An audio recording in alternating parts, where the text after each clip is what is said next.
Hello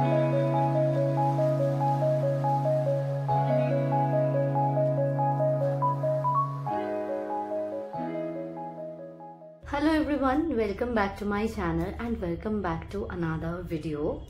আজকে হলো মঙ্গলবার আর এখন বাজে ঠিক 7টা, একদম ডট 7টা বাজে। আমি দেখাচ্ছি তোমাদেরকে, দেখো একদম 7টা বাজে, সন্ধে 7টা। আর এখন আমরা যাচ্ছি, আমি আর মা যাচ্ছি একটা জায়গায়।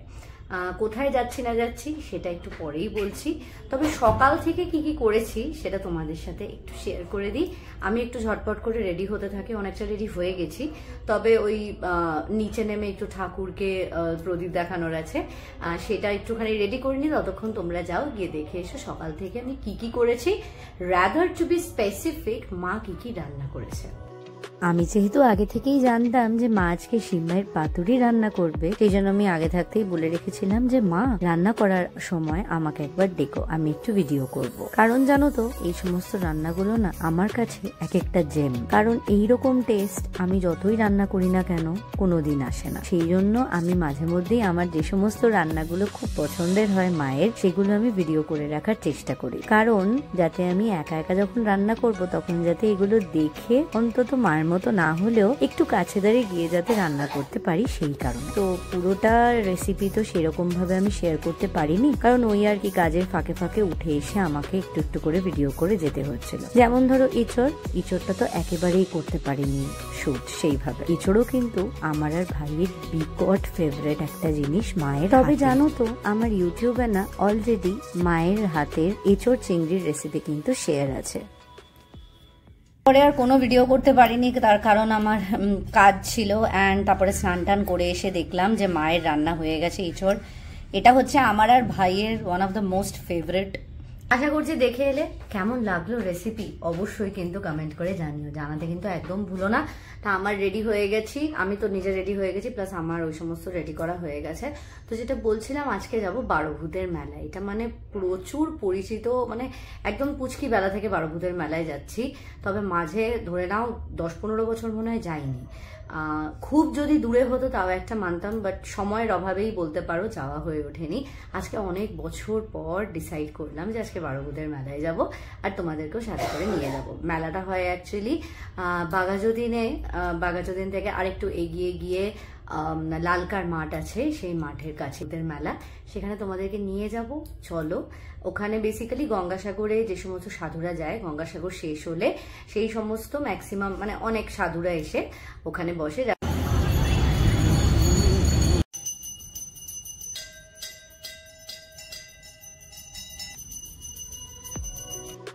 বারোভূতের মেলা আমাদের এখান থেকে যেতে গেলে দুটো অটোতে যেতে হয়। প্রথমে একটা অটোতে বাঘাযতীন মোড় পর্যন্ত, আর তারপরে বাঘাযতীন মোড়ে কামধেনুর সামনে থেকে আরেকটা অটো ছাড়ে, যেগুলো লালকার মাঠ অব্দি যায়। তবে ওদেরকে বারোভূতের মেলা যাব বললেই কিন্তু বারোভূতের মেলার সামনে নামিয়ে দেয়। আজ বহু বছর পর বারোভূতের মেলা যাচ্ছি, আর অনেক ছোটবেলার স্মৃতি আমার চোখের সামনে ফুটে উঠছে। তার মধ্যে একটা তোমাদের সাথে শেয়ার করি। একবার না, তখন আমার বয়স হয়তো খুব বড় জোর 3 কি 4 বছর বয়স হবে। সবাইকে দেখতাম মা কাকিমাদের সুন্দর সুন্দর ব্যাগ ইউজ করতো, আর তখন থেকেই কিন্তু ব্যাগের প্রতি আমার একটা অদ্ভুত নেশা ছিল। তো সেখানেই বারোভূতের মেলায় আমার এখনো মনে আছে, একটা রেড কালারের ব্যাগ আমার খুব পছন্দ হয়েছিল, যেটা একেবারে ট্রান্সপারেন্ট ছিল, আর তার মধ্যে না অনেকগুলো ছোট ছোট বলস ছিল, যেটা মাকে বহুবার কিনে দিতে বলেছিলাম, আর মা শুধু আমাকে বলছিল যে দেবো বাবা দেবো, দেবো বাবা দেবো। আর আমি ভেবেছিলাম যে মা হয়তো আমাকে ওটা কিনেই দেবে না, আর তার জন্য আমি চিৎকার চেঁচামেচি কান্নাকাটি শুরু করে দিয়েছিলাম। আর তখন মা বলেছিল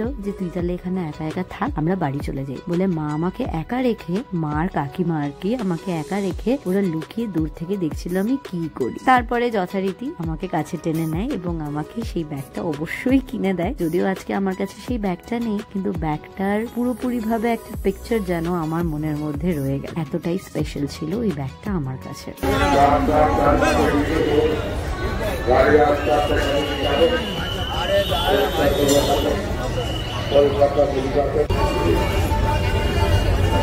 খাবে? দেখো দীঘা ফিশ কর্নার, ওপরে লেখা।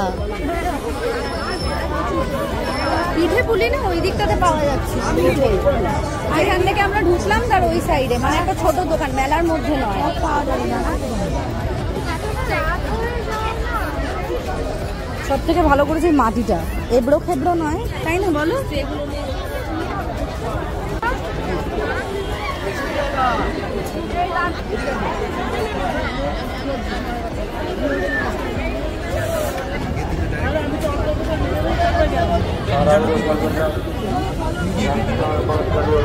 ডিম দিয়ে ঘুগনি ভালো মা, ডিম ছাড়া, আমাকে ডিম ছাড়া।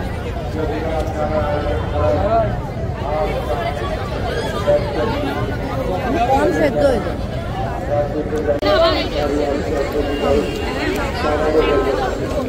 এখানে তো ভর্তি ঘুগনি।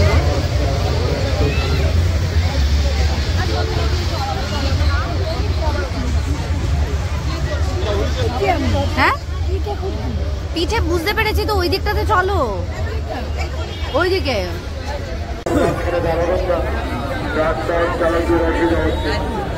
ঢাকা পিঠা ভ্যারাইটি।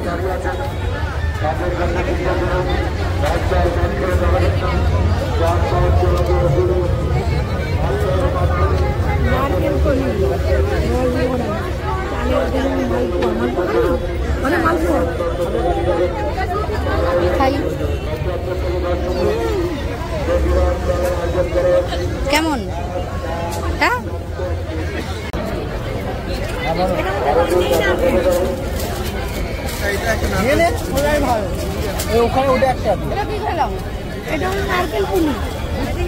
এটা আর কি খাবে?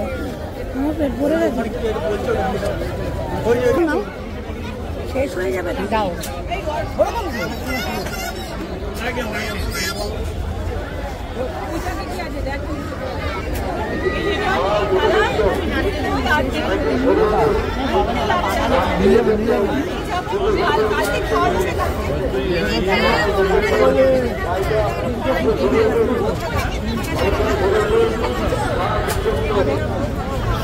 দাদা আমাকে 5টা নারকেল পাটি সালটা, মালপোয়া ভালো দেখে 5টা খেয়ে দেবো। এক কাজ করি, ভাপা পিঠে খাও। 4টে, হ্যাঁ 3টে হয়েছে, বলে ভাপা পিঠে এটা দেবো। আর একটা এইটা দিয়ে দেবো। ওইটা বাটা পিঠে কিনে করে করতে দেখ।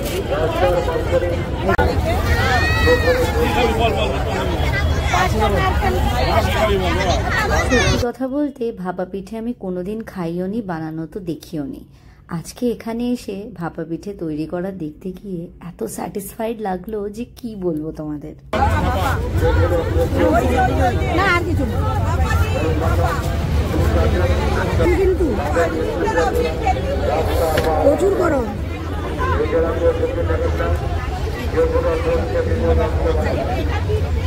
কেমন খেতে?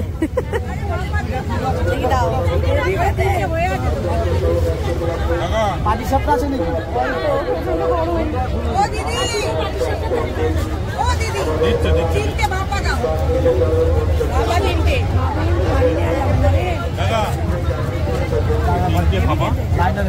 কত হচ্ছে? 60 টাকা। 60 টাকা দুটো কি? 60 টাকা 110 টাকা। 110 আর এটা 110 আর 130 টাকা। 130 এটা দুটো তো? হ্যাঁ দুটো। হ্যাঁ 130 টাকা। তুমি দিলো তিনটে ভাপা দিয়ে দাও। তোমাদের সাথেও আমি একটু শেয়ার করে দিলাম এই পিঠের দোকানটার এক্স্যাক্টলি নাম কি ছিল। আর দেখো নিচে কিন্তু ফোন নাম্বারও দেওয়া রয়েছে, যদি তোমাদের কখনো দরকার হয় তাহলে কিন্তু তোমরা ওদের সাথে কন্ট্যাক্ট করে পিঠে নিতে পারো। প্রন পাপড় আছে কোথায় দেখি? কত করে এগুলো? ভালো হবে তো?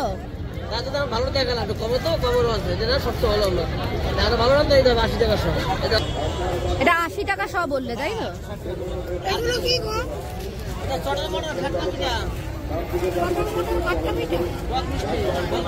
বারোভূতের মেলার লোকেশন তো তোমাদেরকে সমস্তটা বলেই দিলাম। এবার বলে দিই কতদিন থাকবে। অলরেডি যেহেতু চলছে সেই জন্য বেশি দিন কিন্তু আর থাকবে না। লাস্ট ডেট হচ্ছে 26 জানুয়ারি। 26 জানুয়ারি মেলা শেষ হয়ে যাচ্ছে। ঝটপট গিয়ে তার আগে তাড়াতাড়ি করে ঘুরে এসো। বাড়ি এলাম আর কি কি কিনেছি চলো তোমাদেরকে একটু দেখাই। কিছুটা ওখানে দেখেছো, এখন একটু ভালো করে দেখাই, কেননা প্রচন্ড ভিড় ছিল তো সেই জন্য ভালো করে এক হাতে ফোন আর এক হাতে পার্স এই সমস্ত নিয়ে ভালো করে করতে পারছিলাম না কিছু, তো এখন একবার দেখিয়ে দিয়েছি। খুব বেশি কিছু কিনিনি, তাও তোমাদের সাথে একটু শেয়ার করি চলো। দেখাতে ইচ্ছা করছে সেটা হচ্ছে এই পিঠে, আমাদের এই পিঠেটা, এটা হচ্ছে মালপুয়া। এটাকে এত ভালো লেগেছে যে আমরা নিয়ে চলে এসেছি। বিশাল বড় বড়, তবে একদম জাস্ট মনে থাকার মতো টেস্ট। এটা নিয়েছি 5টা, আর এটা নারকেলের পুর দেওয়া পাটিসাপটা নিয়েছে, এটাও 5টা নিয়েছিলাম। একটা ভাইকে দিয়েছে মা, ভাই খাচ্ছে, ভাই যেহেতু যায়নি। তো দেখতেই পেলে দুধ পুলি, ভাপা পিঠেও নিয়েছিলাম, কিন্তু ভাপা পিঠে যেহেতু গরম গরম খেতে ভালো লাগে সেই জন্য ওটা বাড়ি আনতে পারিনি। যদি ওটা আনা পসিবল হতো তাহলে মনে হয় 10টা 20টার মতো ওটাই তুলে নিয়ে চলে আসতাম। আমি এর আগে কোনোদিন ভাপা পিঠে খাইনি, ফার্স্ট টাইম খেলাম। চরম খেতে, জাস্ট দুর্দান্ত, মানে মুখে লেগে থাকার মতো। নেহাত আমি মানে মেলাটা 26 তারিখ অবধি রয়েছে, তোমরা যারা যেতে চাও তাহলে 26 তারিখের মধ্যে চলে যাও, আর অবশ্যই করে পিঠেটা ট্রাই করো। পিঠের যে দোকানটাতে পাওয়া যাচ্ছিল, বেশ কয়েকটা ছিল পাওয়া যাচ্ছিল, তবে আমরা যেটা থেকে খেয়েছিলাম ওটার টেস্ট জাস্ট অসাধারণ। আর ভাপা পিঠের ওখানে এতটাই ক্রেজ যে আমরা জাস্ট নিলাম, তারপরেই ভাপা পিঠে বন্ধ করে দিল। মানে ওখানে মানে উপচে পড়ছিল মানুষ, এতটাই ভিড় ছিল। তোমরা যদি এই এরিয়াতে থাকো তাহলে একবার বারোপুতের মেলায় গিয়ে পিঠেটা অবশ্যই ট্রাই করো। ভাপা পিঠে তো অতি অবশ্যই ট্রাই করো, মালপোয়াটাও, মানে প্রত্যেকটা পিঠেই মুখে লেগে থাকার মতো অসাধারণ। যেটা কিনেছিলাম সেটা হচ্ছে এটা, আমার এরকম একটাও নেই, সেই জন্য এটা নিয়েছি। পিঙ্ক কালার আমার খুব ভালো লাগলো দেখে, সেই জন্য এটা নিলাম। সেই ব্রেসলেটসগুলো আমার ভীষণ ভালো লাগলো দেখে, দেখো কি কিউট মিষ্টি। জানি না কবে কোথায় পরবো, আমি তো এই সমস্ত জিনিসপত্র একদমই পরি না, কিন্তু কখনো কখনো দেখলে এত ভালো লাগে যে মনে হয় যেন নিয়ে নিই, কোনো একদিন না একদিন পরবো হয়তো। দেখো ভীষণ সুন্দর। আর এই যে এই দুটো, আরও দুটো, এই যে এটা হচ্ছে তোমার বাটারফ্লাই রয়েছে, তার সাথে ভীষণ সুন্দর মানে চার্মস দেওয়া রয়েছে, তো তার জন্য আরো অনেকটা বেশি ভালো লাগছে। আর যেটা নিয়েছি সেটা হচ্ছে এইটা পেপার সোপ। এখানে লেখা রয়েছে কালারফুল পেপার ক্রাফট। আমি জানি না, লোকটা তো বললো সোপ, আমি লোকটাকে জিজ্ঞেস করলাম এটা আদৌ সোপ তো? লোকটা বললো যে এখানে 26 তারিখ অবধি রয়েছি, যদি অসুবিধা হয় তাহলে নিয়ে চলে আসবে, বলছি তো সোপ, হ্যাঁ দেয় না এই সমস্ত বললো। যাই হোক, আশা করছি এটা পেপার সোপই। খুব সুন্দর স্মেল, খুবই সুন্দর, বেশ কিউট লাগলো, তার জন্য নিয়ে ফেললাম। এরকমভাবে মেলা থেকে ছোট ছোট কিউট লিটল থিংস যে কবে লাস্ট আমি শপিং করেছি সত্যি কথা বলতে জানি না। নিয়েছে এই একটা ঝাড়ু, নিয়েছে ঝাড়ু না মানে এটা একটা জানি না কি, ওরকমই ঝাড়ু টাইপেরই কিছু একটা, ওই ব্রাশ টাইপের। এটা গাড়ির জন্য নিয়েছে, এটা বিশাল লম্বা হয়ে যায়, এটা এখন আমি আর খুলছি না, যেরকম আছে সেরকমই থাকুক, নয়তো ঢোকাতে মুশকিলে পড়ে যাবো। আরেকটা যেটা নিয়েছি সেটা হচ্ছে এই প্রন চিপসগুলো। প্রন চিপস আমি অনেক দিন ধরে খুঁজছিলাম অনেক জায়গায়, বাট কোথাও পাচ্ছিলাম না। ফাইনালি মানে জানতাম যেগুলো মেলাতেই পাওয়া যায়, সেই জন্য নিয়ে নিয়েছি। কেমন কি খেতে হবে জানি না, এটাই তো ওখানে সব থেকে ভালো কোয়ালিটির ছিল, মানে দামটা এটার সব থেকেই বেশি ছিল, সেই জন্যই নিলাম আর কি। জানি না কেমন কি খেতে লাগবে। অ্যাকচুয়ালি কি হয়, আমাদের এখানে মেলা তো সেরকমভাবে আসে না, মানে একদমই আসে না, মানে খুবই লিমিটেড নাম্বার অফ মেলা আমাদের এখানে আসে, যার মধ্যে বারোভূতের মেলাটা খুবই একটা ফেমাস মেলা, মানে অনেক বছর ধরে হয়ে আসছে। দেখতেই পেলে ওখানে 75 বছর তো লেখাই ছিল। আমি একদম ছোট্টবেলা থেকে বারোভূতের মেলায় গিয়ে আসছি, আমার বারোভূতের মেলা নিয়ে প্রচুর প্রচুর প্রচুর মেমোরিজ আছে। আমি অবশ্যই তোমাদের সাথে ভিডিওটাতে শেয়ার করে দিয়েছি, ভয়েস ওভারে দিয়ে দিয়েছি। আর ওখানে আমি কোনোরকম কোনো ভয়েস নিতে পারিনি, কারণ ওখানে এত ভিড় ছিল, আর মানে যার জন্য কিছুই করে উঠতে পারিনি। যেরকম বললাম ক্যামেরা ধরারও একটা অসুবিধা ছিল, সেই জন্য আর কি। তো যেটা বলছিলাম, আমাদের এখানে মেলা খুবই লিমিটেড আসে সাউথ কলকাতায় আর কি, যার মধ্যে এটা হচ্ছে কোয়াইট ফেমাস আর অনেক বছর ধরে হয়ে আসছে। আরও দুটো মেলা আসে যেটা গরমকালে, মানে ওই বৈশাখ মাসের দিকে আসে, আমি শেয়ার করেছি অলরেডি, যেটাতে ওই আন্ডার ওয়াটার অ্যাকুয়ারিয়াম টাইপের বানিয়েছিল। তবে ওই মেলাগুলো না খুব বেশি ভ্যারাইটি থাকে না, মানে জাস্ট শাড়ির দোকানেই ভর্তি থাকে, বুটিক থাকে, আর তার সাথে তোমার খাওয়া দাওয়ার স্টল থাকে, রাইডসও খুব বেশি থাকে না, তো ওরকম। বাট আজকে মানে অনেক বছর পর বারোভূতের মেলায় গিয়ে আমার এত ভালো লাগলো, মানে ওখানে মানে মনে হলো যেন আমার ছোটোবেলাটাকে ফিরে পেলাম। আর মানে প্রচুর দোকান, জামা কাপড়ের দোকান খুবই কম, ভাগ্যিস, কারণ জামা কাপড়ের দোকান তো আমরা এমনি নর্মাল দোকান থেকেই কিনে থাকি। তবে এই যে ছোট ছোট কিউট জিনিসপত্রগুলো, এগুলো দেখলাম প্রচুর। আমার আরও অনেক কিছু কেনার ইচ্ছা ছিল, কিন্তু মানে মনে হচ্ছিল যেন ছোটবেলায় ফিরে যাই। মানে আমাদের ছোটবেলাতে ওই সমস্ত জিনিস পাওয়া যেত, আর এখন সেটা আরও অনেক বেশি বেটার ভার্জনে পাওয়া যাচ্ছে। তো তবুও কিনে নিয়েছি, যেমন দেখতেই পেলে। যাই হোক, তো আশা করছি আজকের ভিডিওটা তোমাদের ভালো লেগেছে। ভালো লেগে থাকলে একটা ছোট লাইক করে দিও, চ্যানেলে নতুন হলে একটা সাবস্ক্রাইব করে দিও। কিছু জানার থাকলে অবশ্যই কমেন্ট করে জানিও। আজকের ভিডিওটা তাহলে আমি এখানেই শেষ করছি। তোমরা কিন্তু জানাতে ভুলো না, আর যদি ভিডিওটা ভালো লেগে থাকে তাহলে একটু শেয়ার করে দিও। তো চলো, bye bye, good night, and দেখা হবে খুব তাড়াতাড়ি পরের একটা ভিডিওতে।